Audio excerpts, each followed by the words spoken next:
दोस्तों स्वागत है आप सभी का हमारे यूट्यूब चैनल स्टूडेंट आईक्यू में।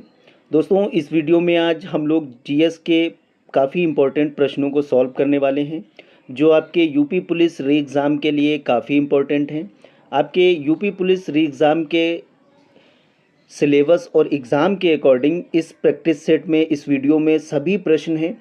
हम लोग सभी प्रश्नों को बहुत अच्छी तरह समझते हुए सॉल्व करेंगे। ठीक है दोस्तों, चलिए शुरू करते हैं। पहला प्रश्न है, निम्नलिखित में से किस संवैधानिक संशोधन अधिनियम द्वारा राज्य लोक सेवा आयोग के सदस्यों की सेवानिवृत्ति की आयु 60 से बढ़ाकर 62 वर्ष कर दी गई? इसमें करेक्ट आंसर है ऑप्शन बी, 41वां संविधान संशोधन अधिनियम। दोस्तों 41वां संविधान संशोधन अधिनियम 1976 में आया था। ठीक है, इस संशोधन द्वारा राज्य लोक सेवा आयोग और संयुक्त लोक सेवा आयोग के सदस्यों की सेवानिवृत्ति की आयु 60 वर्ष से बढ़ाकर 62 वर्ष कर दी गई थी। ठीक है, और आपका ये 40वां संविधान संशोधन अधिनियम, इस अधिनियम ने संसद को भारत के समुद्री क्षेत्रों में विशेषकर आर्थिक क्षेत्र, महाद्वीपीय मग्न तट और क्षेत्रीय जल की सीमाओं का समय समय पर निर्धारण करने का अधिकार प्रदान किया है। और ये 42वां संविधान संशोधन वेरी इंपॉर्टेंट है। इस संशोधन में 3 शब्द जोड़े गए थे, समाजवादी, पंथ निरपेक्ष और अखंडता। ठीक है, और 43वां संविधान संशोधन ये 1977 में आया था। ठीक है, इस संशोधन द्वारा सर्वोच्च न्यायालय और उच्च न्यायालय के अधिकार क्षेत्र के तहत न्यायिक समीक्षा और रिट जारी करने के अधिकार को बरकरार रखा गया। आगे बढ़ते हैं। अगला प्रश्न है, निम्नलिखित विषयों में से कौन सा विषय भारतीय संविधान की समवर्ती सूची के अंतर्गत उल्लिखित है?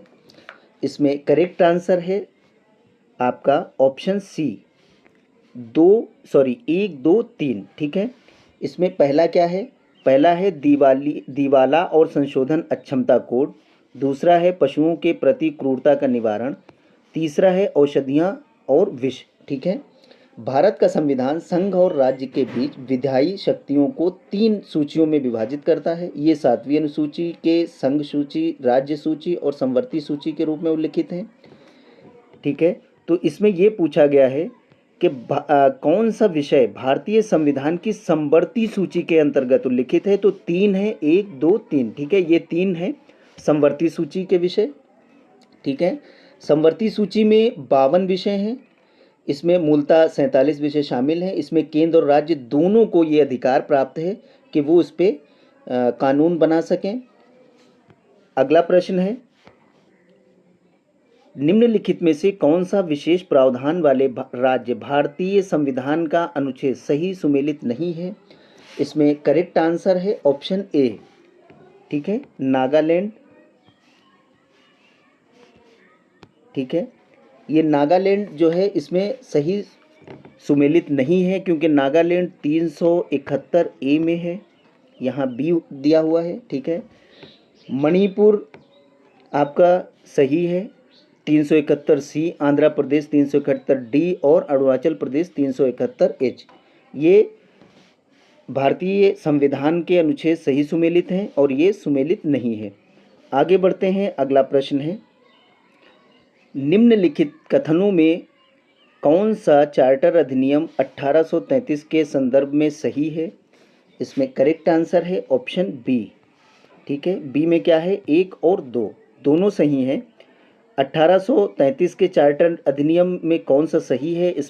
इसने बम्बई और मद्रास के गवर्नरों की विधायी शक्तियां समाप्त कर दी, ये भी सही है। दूसरा है, इसने एक वाणिज्यिक संस्था के रूप में ईस्ट इंडिया कंपनी की गतिविधियों को समाप्त कर दिया। तो 1833 में ये दोनों कानून बने थे, पहला और दूसरा, तो इसमें ऑप्शन बी करेक्ट आंसर है। अगला प्रश्न है, भारतीय राष्ट्रीय कांग्रेस आईएनसी ने, इंडियन नेशनल कांग्रेस ने भारत के संविधान को तैयार करने के लिए औपचारिक रूप से संविधान सभा के गठन का आह्वान किया था। तो इसमें करेक्ट आंसर है ऑप्शन बी, 1935। दोस्तों संविधान सभा के गठन की मांग भारत में कम्युनिस्ट आंदोलन के अग्रणी एम.एन. रॉय ने वर्ष 1934 में भारत के लिए संविधान सभा का गठन का विचार किया था। ठीक है, और दूसरी चीज़ इसमें यह है कि कांग्रेस की ओर से जवाहरलाल नेहरू 1938 में घोषणा की बेस मताधिकार के आधार पर चुनी गई संविधान सभा द्वारा बाह्य हस्तक्षेप से रहित स्वतंत्र भारत का संविधान जानना चाहिए। और ब्रिटिश सरकार ने इस मांग को सैद्धांतिक रूप से स्वीकार कर लिया, जिसे 1940 के अगस्त प्रस्ताव के रूप में जाना जाता है। तो 1935 में औपचारिक रूप से संविधान सभा के गठन का आह्वान किया गया था। आगे बढ़ते हैं, अगला प्रश्न है, सूची 1 को सूची 2 से सुमेलित करना है। इसमें आपका करेक्ट आंसर ऑप्शन डी हो जाएगा। ए का आपका 1 है, बी का 2 है, सी का 4 और डी का 3। तो ये आपका भारत की संविधान और विशेषता है उसकी। दूसरा है कहाँ से लिया गया, तो द्विसदनात्मक व्यवस्था ब्रिटेन से लिया गया है।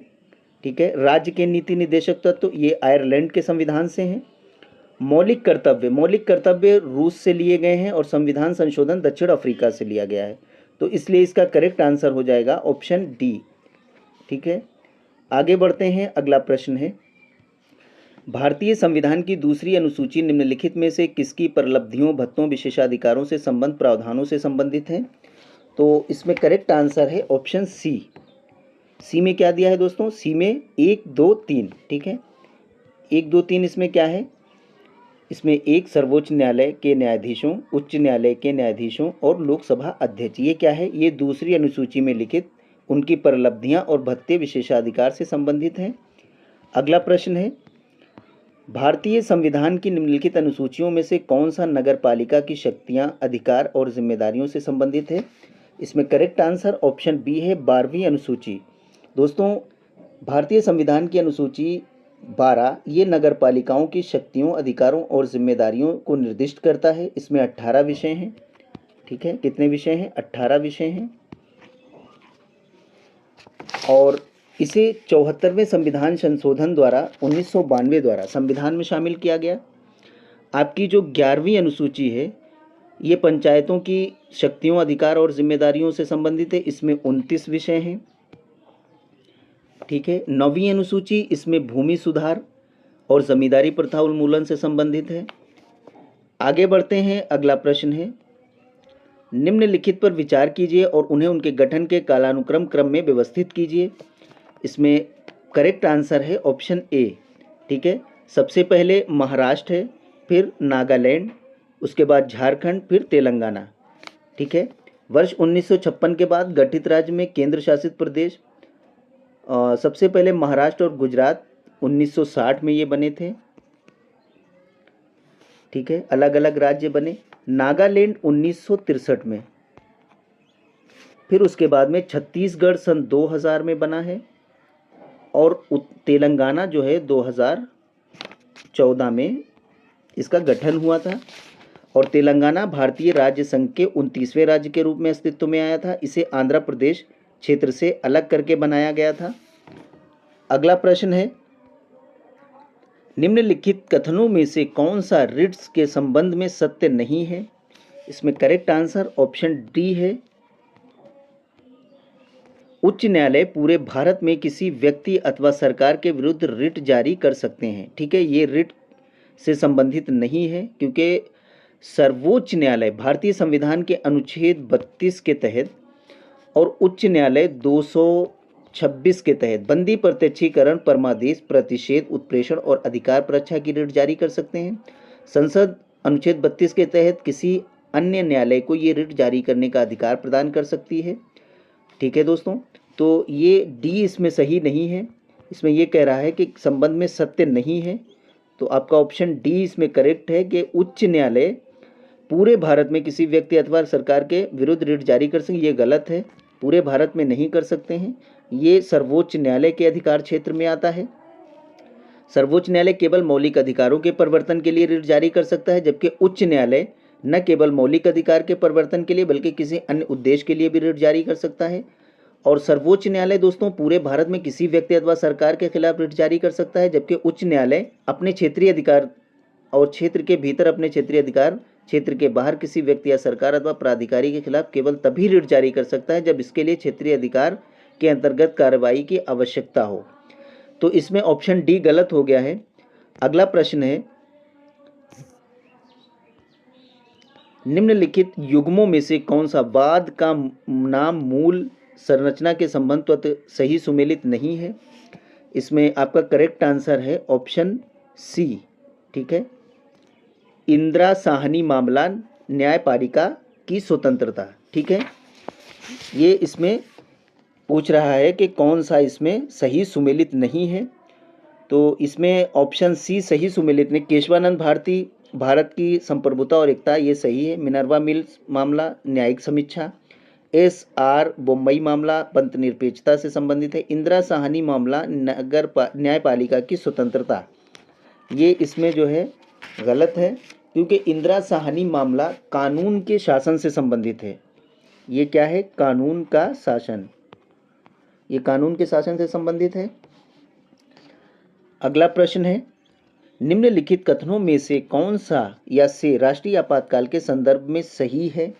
इसमें कौन सा सही है? इसमें आपका कूट दिया हुआ है, इसमें ना तो एक सही है ना ही दो सही है। ठीक है, पहला क्या है? आंतरिक अशांति राष्ट्रीय आपातकाल की घोषणा का आधार होता है। दूसरा है प्रधानमंत्री की सलाह के पश्चात ही राष्ट्रपति राष्ट्रीय आपातकाल की घोषणा कर सकता है। तो ये क्या है? ये दोनों सही हैं। इसमें ऑप्शन ए ना तो एक ना तो दो, ये दोनों इसमें क्या है? सही नहीं है।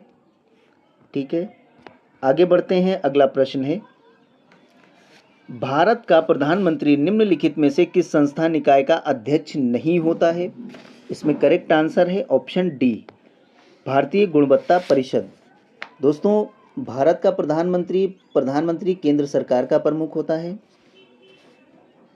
संविधान में प्रधानमंत्री के चयन और नियुक्ति की कोई विशिष्ट प्रक्रिया नहीं होती। संविधान के अनुच्छेद 75 के तहत केवल ये वर्णित है कि प्रधानमंत्री की नियुक्ति राष्ट्रपति करता है। ठीक है, वह नीति आयोग, राष्ट्रीय एकता परिषद, अंतर्राज्यीय परिषद और राष्ट्रीय जल संसाधन परिषद का अध्यक्ष होता है। ठीक है, इसमें इसका भी अध्यक्ष होता है, इसका और इसका, इन तीनों का अध्यक्ष होता है। लेकिन भारतीय गुणवत्ता परिषद का प्रधानमंत्री अध्यक्ष नहीं होता है। आगे बढ़ते हैं। अगला प्रश्न है, भारत का राष्ट्रपति अपना इस्तीफा किसे सौंपता है? वेरी इंपॉर्टेंट है। इसमें करेक्ट आंसर है ऑप्शन बी, भारत के उपराष्ट्रपति। ठीक है, भारत का राष्ट्रपति अपना इस्तीफा भारत के उपराष्ट्रपति को सौंपता है, क्योंकि भारत का राष्ट्रपति अपना पद धारण करने की तिथि से 5 वर्ष की अवधि के लिए पद पर बना रहता है। वो किसी भी समय उपराष्ट्रपति को त्यागपत्र सौंपकर अपने पद से इस्तीफा दे सकता है। और दूसरी चीज़ इसमें है महाभियोग की प्रक्रिया, उसे कार्यकाल पूरा होने से पहले भी पद से हटाया जा सकता है। और राष्ट्रपति अपने 5 वर्ष के कार्यकाल से ज़्यादा तब तक पद पर बना रह सकता है जब तक उसका उत्तराधिकारी कार्यभार ग्रहण न कर ले। उसमें उस कार्यकाल के लिए पुनः नियुक्ति होने की अर्हता होती है। उसे कितनी बार के लिए निर्वाचित किया जा सकता है। ठीक है, राष्ट्रपति की संवैधानिक प्रावधान क्या है? इसमें अनुच्छेद 54 जो है वो आपका राष्ट्रपति का चुनाव है। अनुच्छेद 55 राष्ट्रपति के चुनाव की विधि है। अनुच्छेद 56 राष्ट्रपति के पद का कार्यकाल। 57 नियुक्ति के लिए अर्हता। 58 राष्ट्रपति के रूप में नियुक्ति के लिए अर्हताएँ। ठीक है, ये सब राष्ट्रपति से संबंधित हैं। आगे बढ़ते हैं। अगला प्रश्न है, तत्काल सार्वजनिक महत्व के लिए एक निश्चित मामले पर सदन का ध्यान आकर्षित करने के लिए लोकसभा में निम्नलिखित में से कौन सा प्रस्ताव पेश किया जाता है? इसमें आपका ऑप्शन ए करेक्ट आंसर है, स्थगन प्रस्ताव। ठीक है दोस्तों, तत्काल सार्वजनिक महत्व के किसी निश्चित मामले पर सदन का ध्यान आकर्षित करने के लिए लोकसभा में स्थगन प्रस्ताव पेश किया जाता है। इसमें सरकार के खिलाफ निंदा का एक तत्व शामिल होता है। इसमें केवल लोकसभा में ही पेश किया जा सकता है। निंदा प्रस्ताव किसी मंत्री, ये निंदा प्रस्ताव है। इसमें क्या होता है? इसमें किसी मंत्री अथवा मंत्रियों के समूह या संपूर्ण मंत्रिमंडल के विरुद्ध पेश किया जा सकता है। इसे विशिष्ट नीतियों और कार्यालय मंत्रिमंडल की निंदा के लिए पेश किया जाता है और इसे केवल लोकसभा में ही पेश किया जा सकता है, ये याद रखेंगे। कटौती प्रस्ताव, कटौती प्रस्ताव क्या होता है दोस्तों? कटौती प्रस्ताव लोकसभा के सदस्यों में निहित एक विशेष अधिकार है जो उन्हें अनुदान मांग के हिस्से के रूप में वित्त विधेयक में सरकार द्वारा दिए गए आवंटन के लिए चर्चा की जा रही मांग का विरोध करने का अधिकार प्रदान करता है।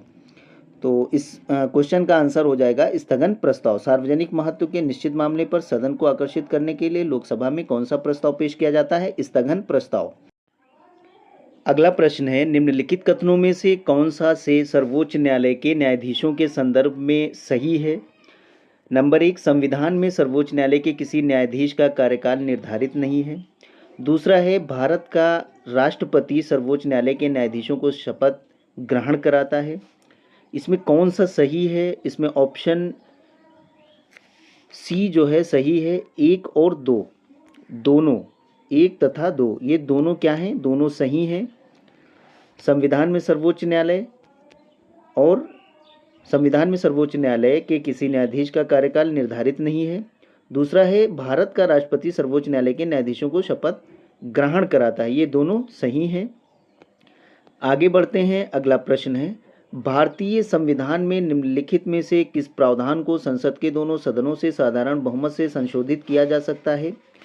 इसमें करेक्ट आंसर है ऑप्शन बी। ये बी सही है। 1 2 3 4, ठीक है। क्या है? 1 2 3 4, ये बी बिल्कुल सही है। पहला क्या है? नए राज्यों का प्रवेश या स्थापना साधारण बहुमत से होता है। दूसरा है, संसद में कार्य साधक संख्या। तीसरा, राज्य भाषा का प्रयोग। चौथा, निर्वाचन क्षेत्र का परिसीमन। ये भारतीय संविधान के संसद के दोनों सदनों के साधारण बहुमत से संशोधन इसमें किया जा सकता है। किसमें? भारतीय संविधान में। आगे बढ़ते हैं। अगला प्रश्न है, निम्नलिखित में से कौन सा भारत सरकार अधिनियम 1919 के संदर्भ में सही है? इसमें करेक्ट आंसर है ऑप्शन बी, ठीक है। बी में क्या ऑप्शन दिया है? केवल एक, ठीक है। इसमें 1919 के संदर्भ में कौन सा सही है? तो एक सही है। इस अधिनियम के तहत, हाँ, इस अधिनियम के तहत लंदन में भारत के उच्चायुक्त का एक नया पद सृजित किया गया। दूसरा क्या है? इसने केंद्रीय और प्रांतीय दोनों स्तरों पर विधान परिषदों के विचारात्मक कार्यों का विस्तार किया। ये गलत हो गया है। 1919 के संदर्भ में सही पहला है, इसलिए ऑप्शन बी बिल्कुल करेक्ट आंसर है। आगे बढ़ते हैं। अगला प्रश्न है, निम्नलिखित अनुच्छेदों में से कौन सा लोक सेवा आयोग के सदस्य के निलंबन से संबंधित है? वेरी इंपॉर्टेंट है। इसमें आपका करेक्ट आंसर हो जाएगा ऑप्शन ए, अनुच्छेद 317। दोस्तों, लोक सेवा आयोग से संबंधित भारतीय संविधान के अनुच्छेद 315 है। 315 में है संघ और राज्यों के लिए लोक सेवा आयोग, और 316 जो है वो सदस्यों की नियुक्ति का पदावधि है। 317 लोक सेवा आयोग के किसी सदस्य का हटाया जाना और निलंबित किया जाना, ये लोक सेवा आयोग के सदस्य से संबंधित है, अनुच्छेद 317, ठीक है। और 318 इसमें जो दिया है, अनुच्छेद 318 आयोग के सदस्यों और कर्मचारियों की सेवा शर्तों के संबंध में विनियमन बनाने की शक्ति है। 319 में आयोग के सदस्यों द्वारा सदस्य न रहने पर पद धारण करने का प्रतिषेध। 320 लोक सेवा आयोग के कृत्य हैं, ठीक है। आगे बढ़ते हैं। अगला प्रश्न है, निम्नलिखित कथनों में से कौन सा स्टॉकहोम अभिसमय के संदर्भ में सही है? इसमें करेक्ट आंसर है आपका ऑप्शन सी, केवल 2। तो दूसरे में क्या है? कौन सा सही है? भारत ने वर्ष 2006 में इसे अनुमोदित किया था, तो दूसरा सही है। किसमें? स्टॉकहोम अभिसमय के संदर्भ में भारत ने इसे 2006 में अनुमोदित किया था। अगला प्रश्न है, निम्नलिखित में से कौन सा ई अपशिष्ट प्रदूषक स्रोत सही सुमेलित नहीं है? इसमें कौन सा सही सुमेलित नहीं है? ऑप्शन डी करेक्ट आंसर है, बोरियम मदरबोर्ड, ठीक है। ये सही सुमेलित नहीं है। बोरियम में ये होता है कि ये एक नरम चांदी समान सफ़ेद धातु, जिसका उपयोग इसके उपयोगकर्ताओं को विकिरण से बचाने के लिए CRT और अग्र पैनल में किया जाता है, ठीक है। तो अब पारा क्या है? पारा, इसका उपयोग थर्मोस्टेट, सेंसर, रिले, स्विच, चिकित्सीय उपकरण, लैंप, मोबाइल फ़ोन और बैटरी में किया जाता है। कैडमियम इंफ्रारेड डिटेक्टर, और आपका दूसरा होता है कि surface mount device SMD chip, ठीक है। और सेमीकंडक्टर चिप में इसका इस्तेमाल किया जाता है। Lead glass panel computer monitoring में और गैसकेट के प्रयोग में इसको इस्तेमाल किया जाता है। बोरियम मदरबोर्ड ये गलत है, ये सही सुमेलित नहीं है। अगला प्रश्न है, निम्नलिखित गैसीय प्रदूषकों में से कौन सा क्षोभ मंडल में पाया जाता है? वेरी इंपॉर्टेंट है दोस्तों। इसमें करेक्ट आंसर है, नीचे कूट दिया हुआ है उसको मिलाना है। इसमें करेक्ट आंसर ऑप्शन डी है। क्षोभ मंडल में 1, 2 और 3, 4 ये चारों सही है। सही क्या है क्षोभ मंडल में? ओजोन, हाइड्रोकार्बन, सल्फर की ऑक्साइड और हाइड्रोजन सल्फाइड क्षोभ मंडल में पाए जाते हैं। ये चारों पाए जाते हैं, ठीक है। ये वायुमंडल का सबसे निचला क्षेत्र होता है। इसमें एक अशांत धूल क्षेत्र है जिससे वायु अधिक मात्रा में और जलवाष्प और मेघ होते हैं, ठीक है। क्षोभमंडल में मौजूद प्रमुख गैसीय और कणकीय प्रदूषक हैं। इसमें हाइड्रोकार्बन, ओजोन और कार्बन के ऑक्साइड, हाइड्रोजन सल्फाइड ये चारों पाए जाते हैं क्षोभमंडल में। इसलिए ऑप्शन डी करेक्ट आंसर है। 1, 2, 3, 4। आगे बढ़ते हैं। अगला प्रश्न है, निम्नलिखित में से किस अधिनियम के तहत केंद्रीय प्रदूषण नियंत्रण बोर्ड का गठन किया गया? इसमें करेक्ट आंसर ऑप्शन ए है, जल प्रदूषण की रोकथाम और नियंत्रण अधिनियम 1974, ठीक है। 1974 में केंद्रीय प्रदूषण नियंत्रण बोर्ड का गठन किया गया था। ये एक वैज्ञानिक संगठन है जिसका संगठन सितंबर 1974 में जल प्रदूषण की रोकथाम और नियंत्रण अधिनियम 1974 के तहत किया गया था। वायु प्रदूषण की रोकथाम और नियंत्रण अधिनियम 1981 के तहत इसका हुआ था, वायु प्रदूषण, ठीक है। आगे बढ़ते हैं। अगला प्रश्न है, निम्नलिखित कथनों में से कौन सा हिमालयी याक संदर्भ में सही है? इसमें करेक्ट आंसर है ऑप्शन ए। ए में क्या ऑप्शन है? 1 और 2, तो इसमें दोनों सही हैं, ठीक है। भारतीय खाद्य सुरक्षा और मानक प्राधिकरण द्वारा इसे खाद्य उत्पादक पशु के रूप में अनुमोदित किया गया। याक बोबाइन आदिम प्रजाति पशुओं से संबंधित है, ठीक है। तो याक एक पशु है, उसके बारे में याक को खाद्य उत्पाद पशु के रूप में अनुमोदित किया गया है और याक जो है बोबाइन आदिम प्रजाति पशु से संबंधित है। ये दोनों सही हैं, 1 और 2, इसलिए ऑप्शन ए सही है इसमें, 1 और 2। आगे बढ़ते हैं। अगला प्रश्न है, निम्नलिखित युग्मों में से कौन सा कोयला क्षेत्र भारतीय राज्य सही सुमेलित नहीं है? वेरी इंपॉर्टेंट है। इसमें करेक्ट आंसर है ऑप्शन सी, कल्याणपुरा तेलंगाना। ये सही सुमेलित नहीं है, ठीक है। कल्याणपुरा तेलंगाना, या सॉरी कल्याण नहीं, करणपुरा है। ये करणपुरा तेलंगाना में नहीं है, करणपुरा झारखंड में है, ठीक है। इसमें ये सही सुमेलित नहीं है। ये आपका रंजत घाटी सिक्किम, ये भी सही है। ललमटिया झारखंड, रामपुर हिमगीर उड़ीसा में है। तो करणपुरा तेलंगाना ये गलत है, ये झारखंड में है, कोयला क्षेत्र है भारतीय राज्य का। आगे बढ़ते हैं। अगला प्रश्न है, निम्नलिखित में से कौन सा या से लक्षद्वीप के संदर्भ में सही है? इसमें करेक्ट आंसर है ऑप्शन सी, 1, दोनों, 1 तथा 2। लक्षद्वीप में उपस्थित सभी द्वीप प्रवाल से बने हुए हैं, सही है। अमिन द्वीप इसका सबसे दक्षिणी द्वीप है, ये भी सही है। तो ये लक्षद्वीप के संदर्भ में सही है, तो दोनों सही हैं। अगला प्रश्न है, निम्नलिखित कथनों में से कौन सा भारतीय मरुस्थल के संबंध में सत्य है? इसमें करेक्ट आंसर है ऑप्शन डी, ठीक है, उपर्युक्त सभी। दोस्तों, ये क्षेत्र अरावली श्रेणी के पश्चिमी छोर पर स्थित है। ये रेतीले टीनों से ढका हुआ एक क्या है? असमतल रेतीला मैदान है। भारतीय मरुस्थल में ये संबंध में सत्य है, ठीक है। तो ये अरावली श्रेणी पश्चिमी छोर पर स्थित है, ठीक है। इस क्षेत्र में 150 मिलीमीटर से कम वर्षा होती है, ये भी सही है। लूनी इस क्षेत्र की एकमात्र लंबी नदी है। ये तीनों जो हैं भारतीय मरुस्थल के संबंध में सत्य हैं, इसलिए उपर्युक्त तीनों सही हैं। आगे बढ़ते हैं। अगला प्रश्न है, सोन नदी निम्नलिखित में से किस राज्य से होकर नहीं बहती है? इसमें करेक्ट आंसर है ऑप्शन डी, झारखंड, ठीक है। सोन नदी ये एक बारहमासी नदी है जो मध्य भारत से होकर बहती है। ये यमुना नदी के बाद गंगा की दूसरी सबसे बड़ी दक्षिणी सहायक नदी है। ये छत्तीसगढ़ के गैरेला प्रेडा मरवाही ज़िले के अमरकंटक पहाड़ी से निकलती है। बिहार में पटना के पास गंगा नदी में मिल जाती है।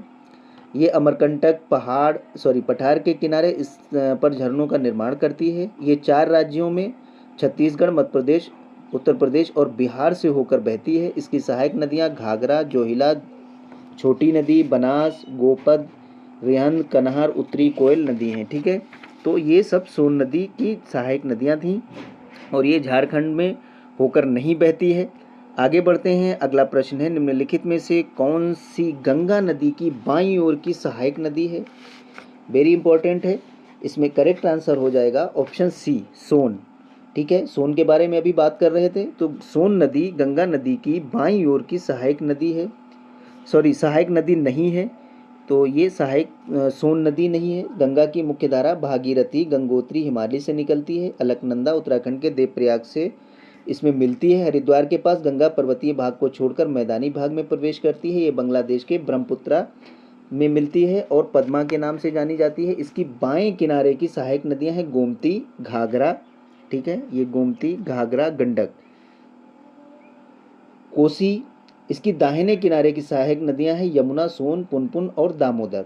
यमुना गंगा नदी की सबसे बड़ी सहायक नदी है जो हिमालय के यमुनोत्री हिमानी से निकलती है। उत्तर प्रदेश में प्रयागराज में गंगा से मिल जाती है। आगे बढ़ते हैं। अगला प्रश्न है, राष्ट्रीय सांख्यिकी आयोग की स्थापना किसकी सिफारिश पर की गई थी? वेरी इंपॉर्टेंट है दोस्तों। इसका करेक्ट आंसर है ऑप्शन ए, रंगराजन आयोग। दोस्तों, रंगराजन आयोग की सिफारिश पर जून 2005 में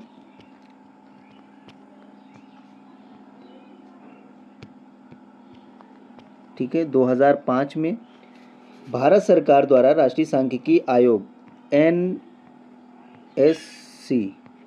ठीक है, की स्थापना की गई थी। इस आयोग का एक अध्यक्ष के अलावा 4 सदस्य होते हैं, जिसमें से हर एक निर्दिष्ट सांख्यिकी क्षेत्र में विशेषज्ञ और अनुभवी होता है। देश में सांख्यिकी प्रणाली और आधिकारिक सांख्यिकी के संपूर्ण दायरे की समीक्षा के लिए जनवरी 2000 में रंगराजन आयोग का गठन किया गया था। इसने अगस्त 2001 में सरकार को अपनी रिपोर्ट सौंपी थी। ठीक है, तो ऑप्शन ए बिल्कुल करेक्ट आंसर है। आगे बढ़ते हैं। अगला प्रश्न है, निम्नलिखित में से किसे हाल ही में भूटान के national order of merit gold medal से सम्मानित किया गया था या क्या गया है? इसमें करेक्ट आंसर है आपका ऑप्शन, इसमें आपका करेक्ट आंसर हो जाएगा option A, doctor Poonam Khetrapal Singh. ठीक है, विश्व स्वास्थ्य संगठन WHO दक्षिण पूर्व एशिया की क्षेत्रीय निदेशक डॉक्टर पूनम खेत्रपाल सिंह को देश के प्रति उनकी विशिष्ट सेवाओं के लिए भूटान के प्रतिष्ठित national award of merit gold medal से सम्मानित किया गया था। ऑप्शन ए बिल्कुल करेक्ट आंसर है। आगे बढ़ते हैं। अगला प्रश्न है, निम्नलिखित में से किस बैंक ने नारी शक्ति बचत खाता, वेरी इंपॉर्टेंट है, लॉन्च किया? इसमें करेक्ट आंसर है option D, bank of India. दोस्तों, आय के स्वतंत्र स्रोत वाली 18 वर्ष और उससे अधिक आयु की महिलाओं के लिए बैंक ऑफ इंडिया ने नारी शक्ति बचत खाता लॉन्च किया। नारी शक्ति बचत खाता, इसके तहत 100 लाख रुपए तक का व्यक्तिगत दुर्घटना कवर शामिल है। इसके तहत खाता धारक रियायती स्वास्थ्य बीमा और कल्याण उत्पादक का भी लाभ उठा सकते हैं और सोने व हीरे की सुरक्षा के लिए लाकर सुविधाओं पर छूट प्राप्त कर सकते हैं। और दूसरी चीज़ है, इसमें प्रत्येक नारी शक्ति खाते के लिए बैंक कॉरपोरेट सामाजिक उत्तरदायित्व कोष के लिए 10 रुपये का योगदान करेगा। ये कोष वंचित महिलाओं और बालिकाओं के सामाजिक आर्थिक विकास के लिए निर्दिष्ट किया गया है। ठीक है, तो इस बैंक ऑफ इंडिया ने ये स्कीम लॉन्च की है, नारी शक्ति बचत। आगे बढ़ते हैं। अगला प्रश्न है, निम्नलिखित में से किस संस्थान ने जल से आर्सेनिक और धातु आयनों को हटाने के लिए अमृत प्रौद्योगिकी विकसित किया है? इसमें करेक्ट आंसर है option C, IIT Madras. Very important है। भारतीय प्रौद्योगिकी संस्थान IIT मद्रास ने जल से आर्सेनिक और धातु आयनों को हटाने के लिए अमृत नामक एक तकनीक विकसित की है। आर्सेनिक अपने जैविक रूप में अत्यधिक विषैला होता है। आर्सेनिक की लंबे समय तक विषाक्तता की वजह से बैकफुट रोग यानी BFD हो सकता है। इस प्रौद्योगिकी में nano scale iron oxy hydroxide का उपयोग किया जाता है। ये जल से आर्सेनिक को चुनिंदा रूप से निष्कासित करता है। इसे घरेलू और सामुदायिक दोनों स्तरों पर जल शोधन के लिए विकसित किया गया है। आगे बढ़ते हैं। अगला प्रश्न है दोस्तों, निम्नलिखित में से किस राज्य ने दिसंबर 2023 में होटल और रिसोर्ट के लिए एक नई स्टार वर्गीकृत प्रणाली शुरू की? इसमें करेक्ट आंसर है ऑप्शन सी, उत्तर प्रदेश। ठीक है, दोस्तों, उत्तर प्रदेश पर्यटन विभाग ने राज्य में संचालित होटलों और रिसॉर्ट के स्टार वर्गीकरण को मंजूरी देने के लिए एक नई स्टार वर्गीकरण प्रणाली शुरू की है। नवीन संशोधित वर्गीकरण प्रणाली में 5 अलग-अलग श्रेणियां शामिल हैं। नंबर 1 है प्लेटिनम, दूसरा डायमंड, तीसरा गोल्ड, चौथा सिल्वर और पांचवा ब्रांज है। दोस्तों, इस प्रणाली का उद्देश्य है राज्य में अधिक होटल कमरों की उपलब्धता प्रदान करना, बेहतर सुविधाओं के साथ अतिथि उद्योग में सुधार करना, होटल व रिसॉर्ट को सब्सिडी प्रोत्साहन प्रदान करना। ठीक है, तो इसमें ऑप्शन सी करेक्ट आंसर है। उत्तर प्रदेश ने राज्य में दिसंबर 2023 में होटल और रिसॉर्ट के लिए एक नई स्टार वर्गीकरण प्रणाली की शुरुआत की थी। आगे बढ़ते हैं, अगला प्रश्न है, दिसंबर 2023 में स्वर वेद मंदिर का उद्घाटन किया गया। इसमें करेक्ट आंसर है ऑप्शन बी वाराणसी। ठीक है, प्रधानमंत्री मोदी ने 18 दिसंबर 2023 को उत्तर प्रदेश के वाराणसी के चौबेपुर क्षेत्र में उमराहा में बने स्वर वेद मंदिर का उद्घाटन किया। इसका निर्माण विहंग योग इस संस्थान के संस्थापक संत सदाफल महाराज ने करवाया। इसका निर्माण कार्य 2004 में शुरू किया गया था। इसमें मकराना संगमरमर का उपयोग किया गया है। ये 7 मंजिला मंदिर है। इसे विश्व का सबसे बड़ा ध्यान साधना केंद्र भी है। ठीक है, तो ये कहाँ है? वाराणसी में स्वर वेद मंदिर। आगे बढ़ते हैं, अगला प्रश्न है, जलवायु परिवर्तन प्रदर्शन सूचकांक CCPI की भारत की रैंकिंग क्या है? जलवायु परिवर्तन में भारत की रैंकिंग क्या है दोस्तों? इसमें करेक्ट आंसर हो जाएगा ऑप्शन डी षष्ठ। ठीक है, यानी छठा। तो जलवायु परिवर्तन 2005 प्रतिवर्ष Germanwatch new climate institute of climate action network international द्वारा प्रकाशित किया जाता है। ये एक स्वतंत्र अनुवीक्षी उपकरण है जो 63 देशों और यूरोपीय संघ के जलवायु संरक्षण उत्पादन को ट्रैक करता है। ठीक है, तो जलवायु परिवर्तन प्रदर्शन सूचकांक 2024 में भारत छठे स्थान पर था। ठीक है, और इस सूचकांक में किसी भी देश ने 1 से 3 रैंक हासिल नहीं किया है। डेनमार्क चौथे स्थान पर है और भारत अभी जो है वो 7वें स्थान पर है। ठीक है, प्रेजेंट टाइम में 7वें स्थान पर है। इसमें ऑप्शन डी जो है बिल्कुल करेक्ट आंसर है, षष्ठ यानी 7। ठीक है दोस्तों, मिलते हैं अगली वीडियो में। जो लोग हमारे यूट्यूब चैनल पर नए, हमारे यूट्यूब चैनल को सब्सक्राइब कर लें, बेल आइकन ज़रूर प्रेस कर दें ताकि हमारी आने वाली अगली वीडियो का नोटिफिकेशन आपको सबसे पहले मिल सके। दोस्तों, वीडियो को लाइक और शेयर ज़रूर कर दें। Thank you.